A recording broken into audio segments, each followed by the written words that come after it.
Welcome to today's explainer. So today we're going to impartially map out a really highly provocative 2019 essay by an author named Zhu Feng. I mean, this is a piece of writing that takes literally everything modern society teaches us about love, loyalty, and relationships and just flips it completely upside down.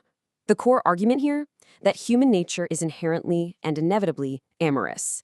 We're going to break down exactly how the author arrives at this incredibly radical conclusion, using the structure of the text itself as our guide. So let's jump right in. Okay, let's dive into this. To really grasp this philosophy, we first need to define its absolute central term. The essay argues that amorosity, which is the capacity and desire to love many people rather than just one, is actually the tathagata nature. In the context of this essay, that means it's the fundamental, original, true color of the human heart. You know, the author believes the reason today's world is so filled with worry, pain, and anxiety is precisely because we haven't returned to this natural state. Instead, we're kind of hiding behind these restrictive masks. Basically, society, morals, and religious doctrines force us to conceal our true amorous nature. And the text argues that this forced suppression is exactly what causes us to hurt each other. To illustrate just how unnatural exclusive love supposedly is, the author uses a really distinct, striking metaphor. Let's read this quote together. If a bright and eye-catching flower blooms only for Zhang's sun, but it wilts immediately when seeing Li Si, Wang Wu, and Zhao Liu. So the author is setting up a hypothetical scenario here.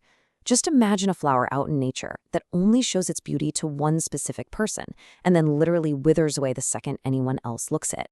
Which leads us directly to the essay's rhetorical question, is it still a flower? I want you to really think about the logic here for a second. Does a natural thing actually behave that way? Does it selectively distribute its inherent nature based on a single exclusive commitment? Well, the text delivers an incredibly punchy, unambiguous answer. No, it is a monster spirit. And this perfectly illustrates the author's overarching point about humanity. Just like that completely unnatural flower, humans who only show affection or smile at a single person while, crossing their eyebrows at everyone else, are viewed in this essay not as true humans, but honestly as evildoers. The author argues that expecting a man to love only one woman or expecting a woman to eat from only one apple tree her entire life fundamentally goes against reality. Section 1. Deconstructing the norm, critiquing marriage and filial piety. So, the essay actively tries to dismantle our most deeply ingrained societal structures. For instance, the author casts a highly cynical eye on the idea of a reliable family unit. The text actually quotes an old saying, where there are chronic sicknesses, there are no dutiful children at bedsides. The author claims this is just reality, that most children and grandchildren are ultimately unreliable when push comes to shove. And this skepticism totally extends to marriage too. The text argues that wives will remarry as soon as their husbands are gone, or maybe even secretly long for their husband's death while he's still alive. Crazy, right? Because of this, the promise of "I will love only you for my entire life" is framed by the author as basically a circumstantial scam. It's just a promise made under specific short-term conditions. The moment social or economic circumstances shift, like, say, someone's status dramatically improves, the essay argues that this so-called eternal loyalty will just quickly evaporate. Section 2. The Satanic Program Framework, Assessing Societal Structures. Now, what's really interesting about this next part is how the author classifies whether societal norms are inherently good or evil. Let's take a look. The author actually develops this unique, almost computational method for classifying society. The essay introduces this input and feedback logic. Basically, if a program is angelic, it operates on the principle of reaping what you sow, right? Like if you plant melon seeds, you get melons. You input love, and you get love in return. But the author argues that traditional marriages and families are actually a devil's program, a literal curse. They're classified here as a satanic program. And why is that? Well, because in a satanic program, the feedback just doesn't match the input. According to the text, in the structure of traditional marriage, if you input love, you end up getting hate. If you input true feelings, you get false love. And if you input hope, you ultimately just receive disappointment or despair. The author explains this grand societal deception with another pretty heavy quote.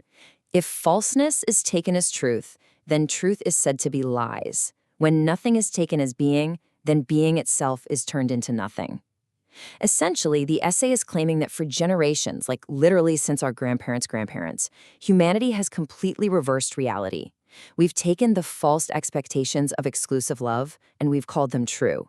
And because of this massive inversion, the real truth, our inherent amorous nature, is metaphorically trapped under a mountain, while fake, unnatural societal rules just run rampant and cause widespread suffering.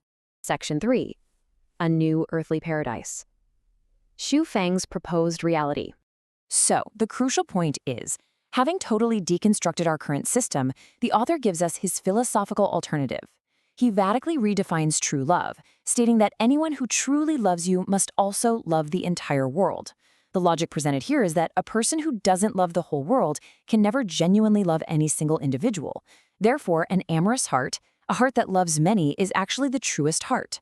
According to this framework, a woman who loves many men, or a man who loves many women, is the one who is truly capable of giving birth to true love, because they're no longer mixing the false with the genuine. To actually achieve this new reality, the author outlines a radical set of steps to create what he describes as a paradisical life right here on Earth. Step 1 is to completely reject earthly marriages and families, which the author claims absolutely do not exist in heaven anyway.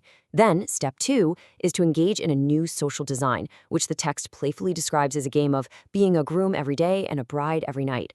And finally, step 3 is the promised outcome. By participating in this open, boundaryless framework, individuals will finally discover firsthand that amorous hearts are indeed the truest hearts. We've explored the author's claim that our fundamental nature is amorous and how traditional relationships are framed as these restrictive, almost satanic programs that totally invert reality. Honestly, reflecting on these extremes helps us really look at our own societal conditioning, which leaves us with a profound question to ponder based on this text.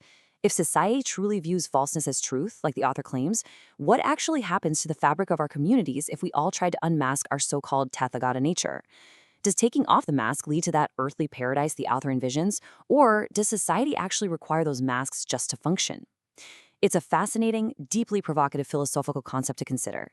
Thank you so much for joining me for this explainer, and as always, keep questioning the structures around you.